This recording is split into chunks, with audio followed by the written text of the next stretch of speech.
Welcome to the nervous system, and I've already done some outline for you.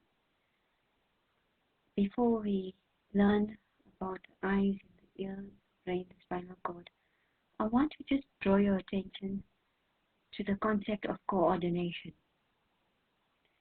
Coordination deals with everything in your body working together in a systematic way. Example, we look at the nervous coordination. It is a system that allows you to react fast to your environment. It allows you to interpret changes in your environment. It allows you to react fast. Then we look at chemical coordination. This deals with hormones. It's falling under the endocrine system, which we will do soon. But because it's chemical coordination, it's going to take a while for your body to react, and its effects will be longer lasting than nervous coordination. So that's just a brief outline of what coordination is. We're going to look at nervous coordination. The nervous coordination is made up of the central nervous system and the peripheral nervous system, CNS. I want you to refer to textbook, page 104.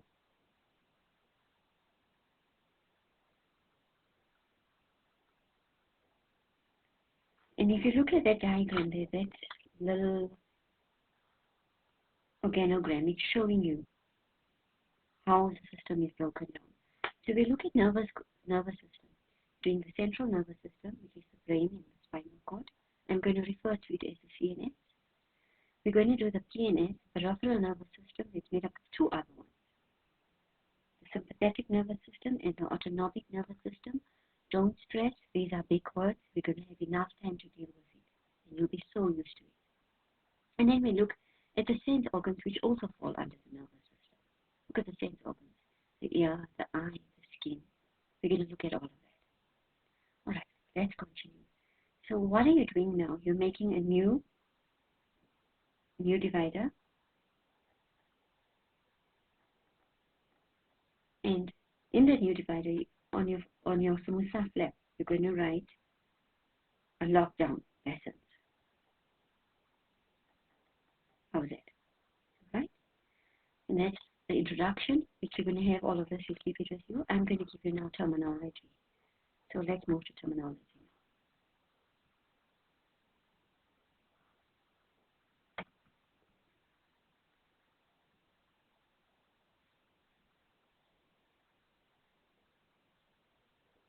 Terminology.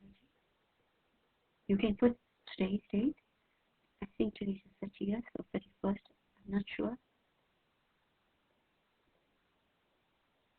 And take down the terminology.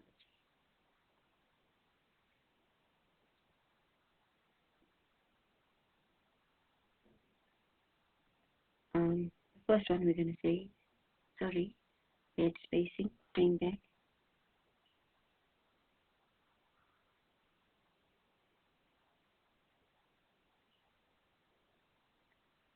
Neuron.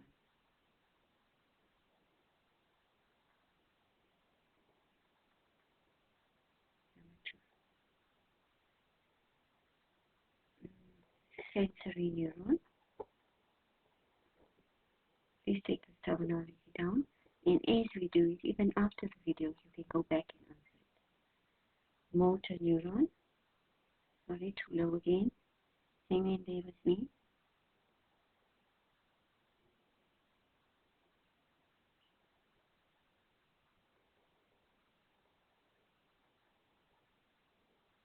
This is a lot of grade 10 revision into neurons.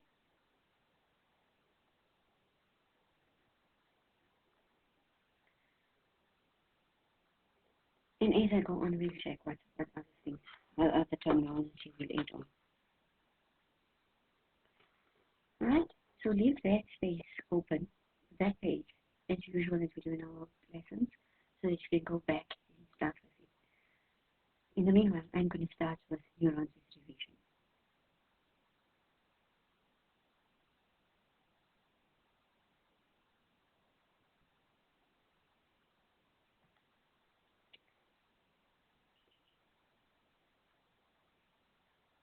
Sorry, I moved too many pages. We go back. And we're starting right on top. I want to start right at the beginning. We're going to look at neurons. What is a neuron? A neuron is a nerve cell. And anything that starts with neuro, and you know it's got to do with nerve cells. For example, neurologist. It's a specialist that studies the nerve tissue. It's a good career because you have the subjects for it. You start up with types of neurons. You know there's 3 types of neurons, which are already given to you now. Sensory neurons.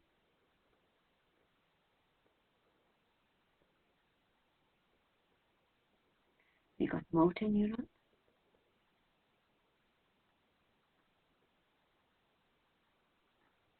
And interneurons. There are different names for it, so I'm going to give you the different names, and you can decide which one you want to use. Let's try the different names.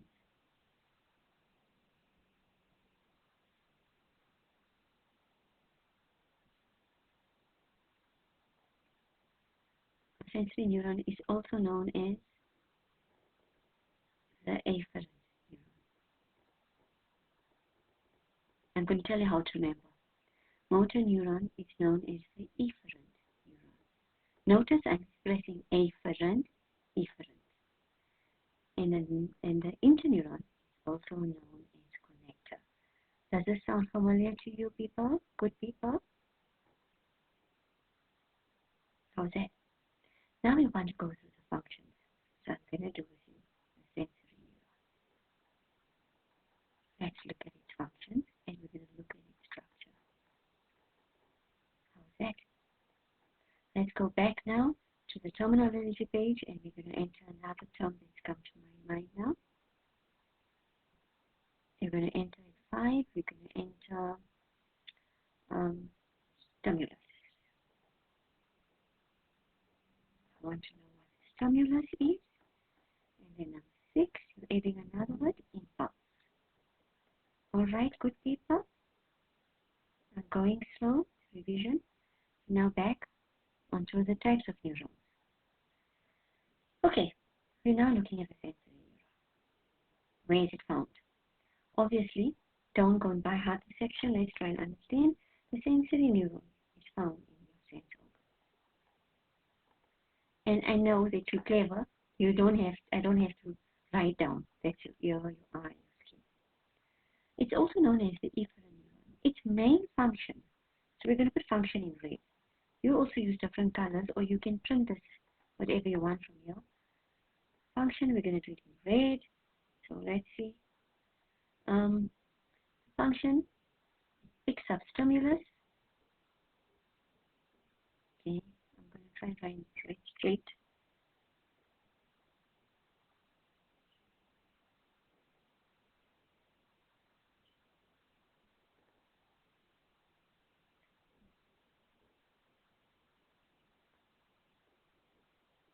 Picks up stimulus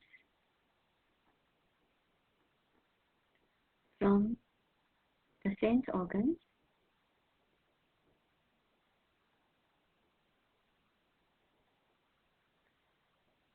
to the brain and spinal cord.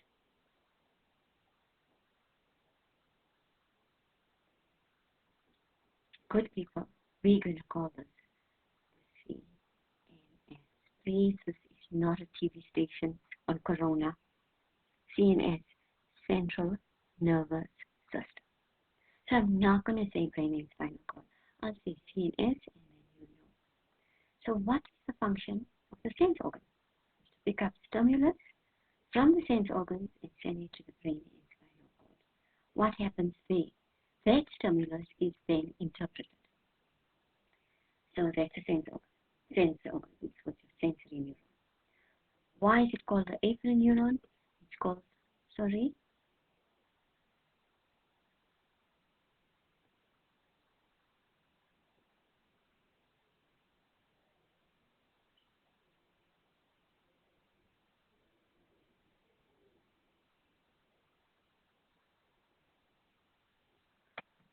1 minute. Bear with me. Okay, let's just carry on for now. You may need to this. Right. The next one is your motor neuron.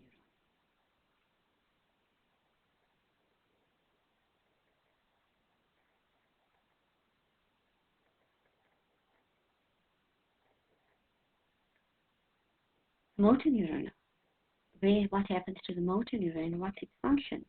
The motor neuron function is to pick up the impulses from the CNS. It goes to the brain or spinal cord. It picks up the impulses from the CNS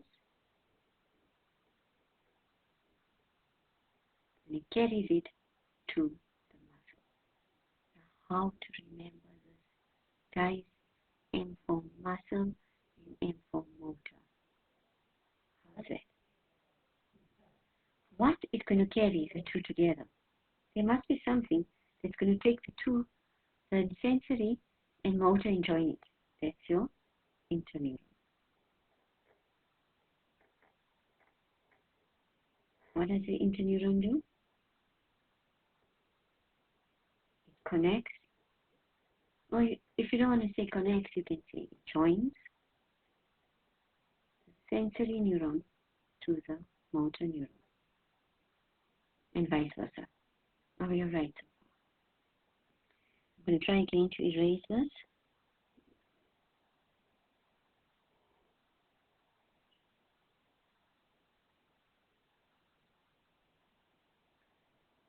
Okay, doesn't seem to be working for now, but let's just carry on. Alright. So let's quickly recap. Got your terminology? You now know that what is a neuron? It is a nerve cell. What's a sensory neuron? It is a nerve cell that's found in your sense organs. What does it do? It carries impulses from the sense organs to the brain or spinal cord. So let's add on another, number 7, CNS. What is CNS? Brain, spinal cord. How are we doing? Then you got the motor neuron. What does the motor neuron do? It's picking up impulses from the brain or spinal cord and it's taking it to M for motor, M for muscle, to the muscle. And what's the interneuron? Also known as the connector neuron.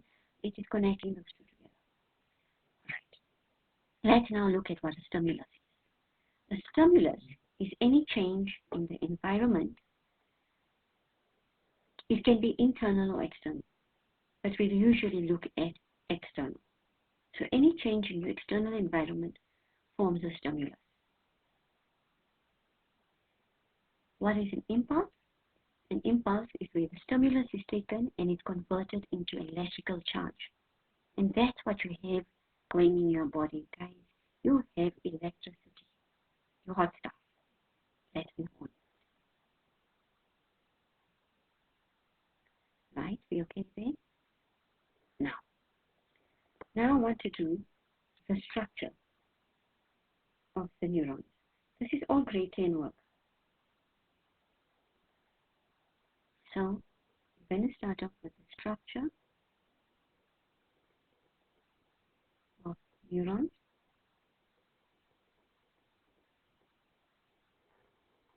And the first one I want to do with you is your motor neuron.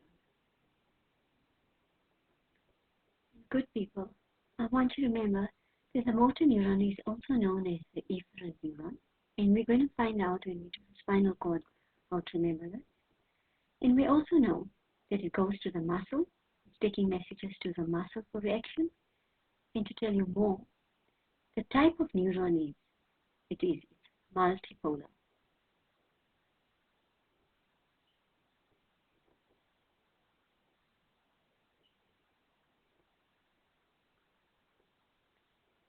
In structure. So structure,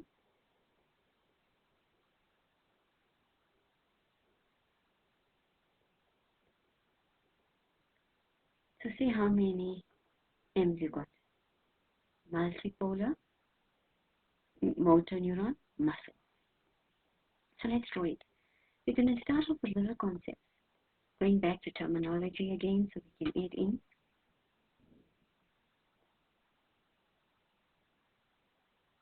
Let's go add in. We're going to 8.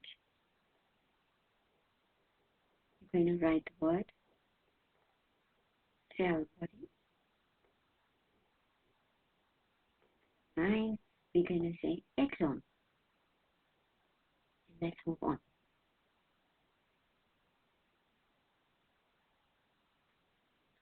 Okay. So any neuron is made up of 2 parts. It's made up of a cell body. You remember this is made of nature? It's made up of an exon. The cell body will have the nucleus in it, while the exon is long and moves away from the cell body.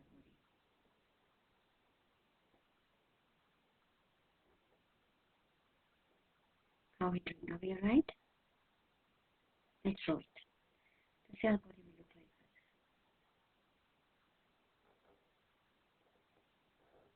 Does this look familiar to you? Yes? You did this quite well in grade 10. This is all revision before we start onto the brain. Can you remember what these branches are called? Let's see if you can remember. Remind yourself before I give you the answer. So this part is called the cell body.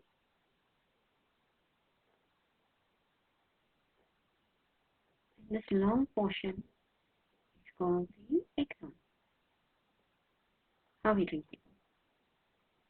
I'll draw the nucleus here. And I'll label that nucleus. And we know the nucleus controls everything. What are these branches called? Remember? Can you remember? Dendrites.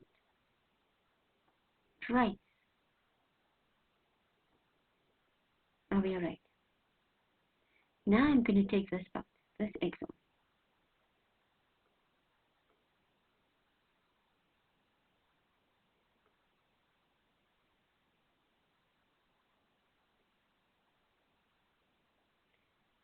This part here. And I'm going to draw it separately before we join it again. Let's try. Alright. So okay, cell body. This is a motor neuron.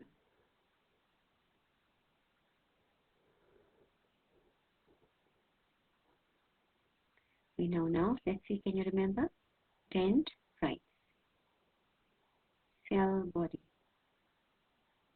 Exon. Let's label. Stick back.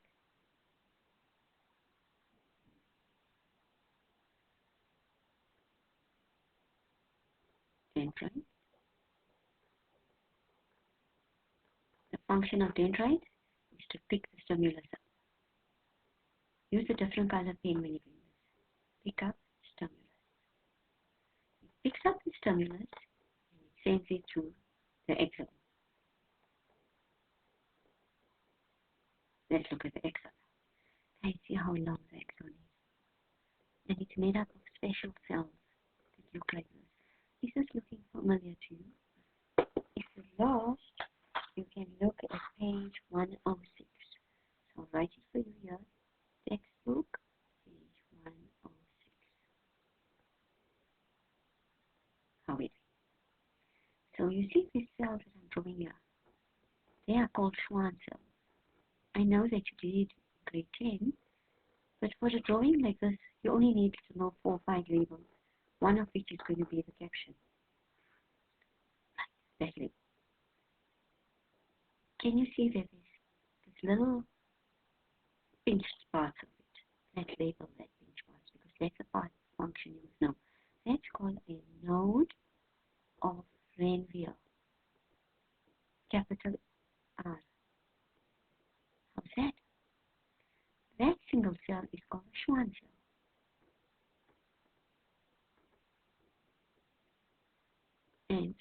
Then here you've got a lemma,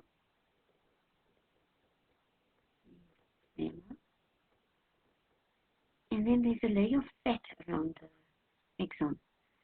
Can you guess why is there this layer of fat?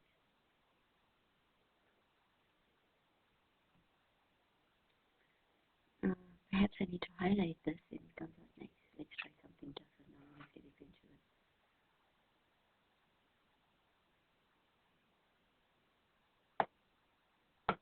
This whole thing must be colored in. So I'm going to try and color it in for you. Just bear with me. Can you see? Right along on the outside and at the bottom layer, there's this fat layer. That fat layer is called, I'll tell you now,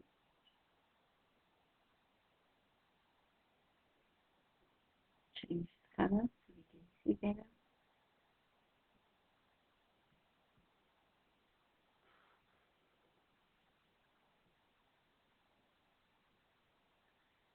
That layer, that fat layer is called myelin sheath.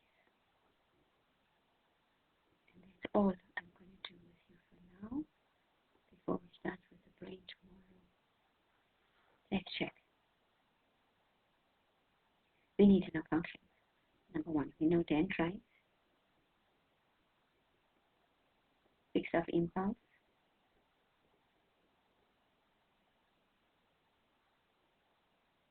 picks up stimulus, and it sends it through the axon.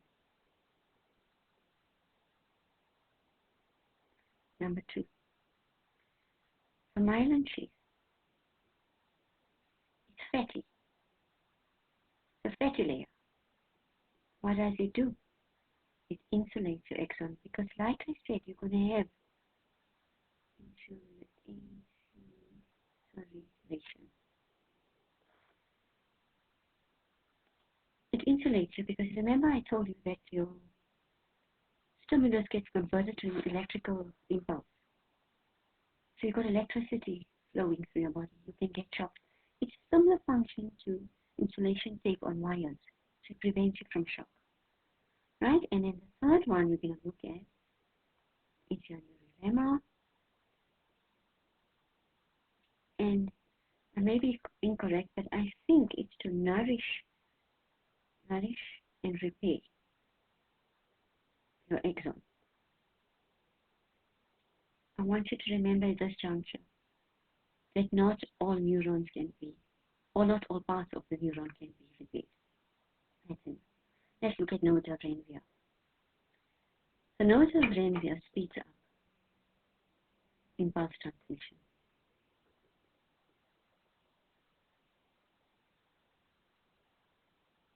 How are we doing? Are we okay? Remember, this is a motor neuron.